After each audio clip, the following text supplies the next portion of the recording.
I'm Nicole Papiano from Your Instructional Designer, and I'm here today with Christy Tucker. Christy, can you tell me a little bit more about who you are and what you do? Sure. So my name is Christy Tucker, and I'm the owner of Syniad Learning, and I blog at Experiencing eLearning, which is christytuckerlearning.com. That's where most people know me through. And one way or another, my career has always been about helping people learn. I started as a K-12 music and band teacher and did that for 3 years. And then I switched to doing corporate classroom software training.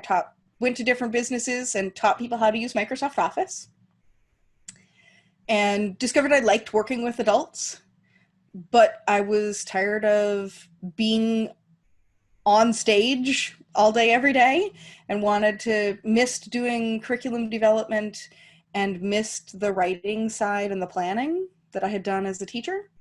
And then I discovered instructional design. It was like, wait, this is this thing where I can use my education degree and I can do the writing and the planning and I can do the technology stuff that's cool. And so that's how I got into instructional design. I worked for an online university at my first instructional design job, and then I've bounced around a little bit between the for-profit online ed world and corporate, but I've been doing mostly workplace training for quite a while and went independent in 2011. So this is year 9, I guess, of being on my own.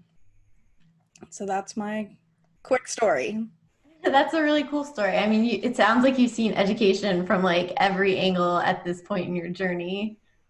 It is. The only thing I haven't done is actually teach at a college level. Like I've designed college courses. I've done lots of writing college courses and supporting college courses, but I haven't done that. And lots of workplace training, and I've done I did graduate courses for teachers at one point in time, which was a nice kind of combo of my things of, making online graduate courses for teachers going back to get their master's degrees was a fun kind of use of my teaching background and my instructional design background. But these days it's mostly either corporate or nonprofit or associations doing workplace training or continuing professional development. So with all of this experience, you said people mostly know you from your blog. So I'm wondering, how did that become the thing that you're best known for? Like, what drove you to start the blog and keep it going all of this time? So the blog started when I was working for a company called Performance Learning Systems, which is now PLS Third Learning. That's the one where they make graduate courses for teachers who are getting their master's degree, basically. And I was working with Will Richardson, he was my subject matter expert, for a course on using what we were then calling Web 2.0 technologies for teachers. So he has a book called Blogs, Wikis, and Podcasts for Teachers. And so it was basically all of this technology for teachers. And I thought, if I was helping design this course for teachers on why it's so great to use a blog for your personal reflection and to help students, that it was really hypocritical for me to tell them that and to not start one myself. So when I was working with Will Richardson, I started that blog in 2006 with no intention of it necessarily growing and being big, but just as a place to do my own learning reflections. And as I was growing as an instructional designer, and the things I was learning and thinking about was what went into my blog in the early days. And from then, it's just been such an important tool for my own continuous learning that I've kept up with it. And then it became the thing that I'm known for. It is now the main way that new clients find me, is because they've seen my blog, or they've seen somebody else share something from my blog, or they've seen a presentation that led to my blog. That's usually, if I get a new client who isn't a referral from someone else, that they did a Google search for something related to instructional design or scenario-based learning or storytelling, which is the other thing that I write about a lot, and found my blog and then contacted me that way. So it's an important part for my business and I think for myself as an instructional designer. There's so much great content on it. I've definitely, read more than a few articles there myself, or posts. I guess we don't call them articles, right? Blog posts. But I'm wondering if you have a favorite. I know that's not like usually one of the questions I ask on this, but you've written so much. Is there like a favorite post you've ever done? So the series on instructional design careers that I wrote originally in 2007, and then I did a big update on those last year, those are the ones that generated tons of discussion back in the days when people commented on blogs a lot more than they do now. Yes, I Like remember. commenting on blogs and having big, lengthy discussions on blogs was much more a thing in 10 years ago. So that series is really good. Right now, I don't know that I have a favorite particular post, but the series where I go through a branching scenario of every step from the initial planning all the way through here's how I built it in storyline, where I do the planning and identifying the objectives and doing the drafting and building in Twine, building a prototype in Twine, and then a couple of steps of writing. That series of posts, I think, as a whole cohesive thing, is really that one's really a helpful set of posts, and I think that one I'm really proud of, that sequence.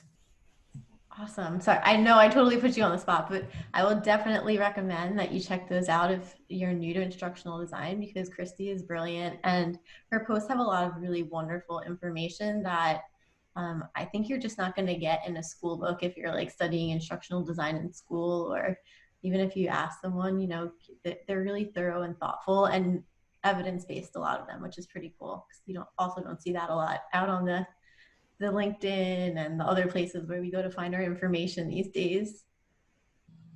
So I'm also wondering, Christy, something I know about you, but I don't know if everybody knows. Did you get formal training in instructional design before you launched into doing all of these different things? Nope, I have a bachelor's degree in music education. That was my teach K-12 music and band. And so it's education, and then it's a lot of reading and learning on my own. Again, that is part of why I did the blog, was that at that point in my career, I had thought about going back for a master's degree or a graduate certificate, and I had looked at it, but at the time it wasn't going to really work in my life. But I wanted to be deliberate about learning and reflecting on the things that I was learning, and that was part of the blog. Was my sort of informal master's degree, was writing that. And now that I've written 1,100 blog posts, that I do feel like I've done as much writing as I would have done for a master's degree. I'm pretty confident at this point that I've probably done Probably as much more. writing as I would have done to write a thesis and to do all of that. And so, I didn't have that systematic education. It is all learning, and I do lots of reading. I do reading blogs. I've read the eLearning Guild research reports for forever, and the Learning Solutions publication or what was the eLearning Guild, now the Learning Guild, and ATD articles and attending webinars and all of those things. And I take advantage of all of those other things, lots of books that I read and have read. So I take advantage of all of that for myself. Awesome. I can't believe you have 1,100 posts. I don't think I realized there were that many. That's definitely more than a master's degree. I will say it is padded somewhat because early on I was doing lots of bookmarks posts, the link posts. Yeah.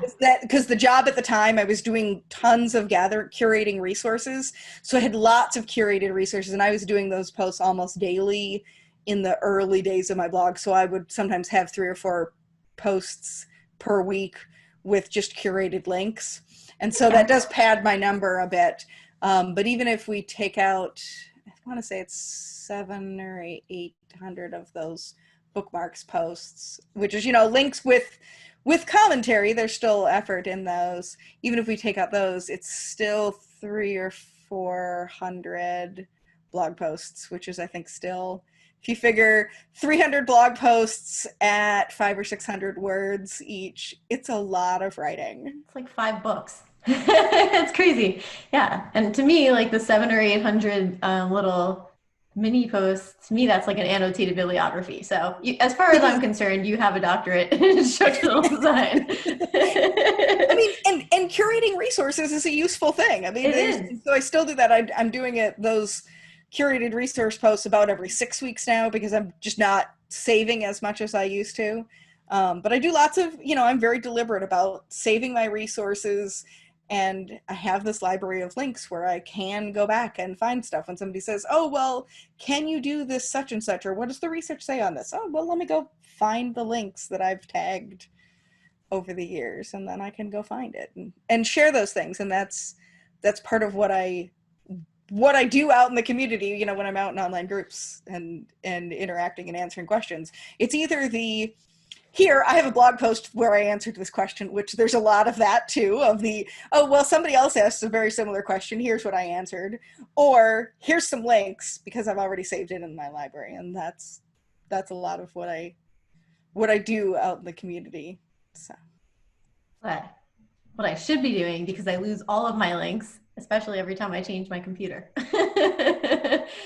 It's great. Yep. So I feel like you've already given us, so much to think about, but, is there one piece of advice that you would give folks who are new or thinking about joining this field, maybe trying to transition it within the field?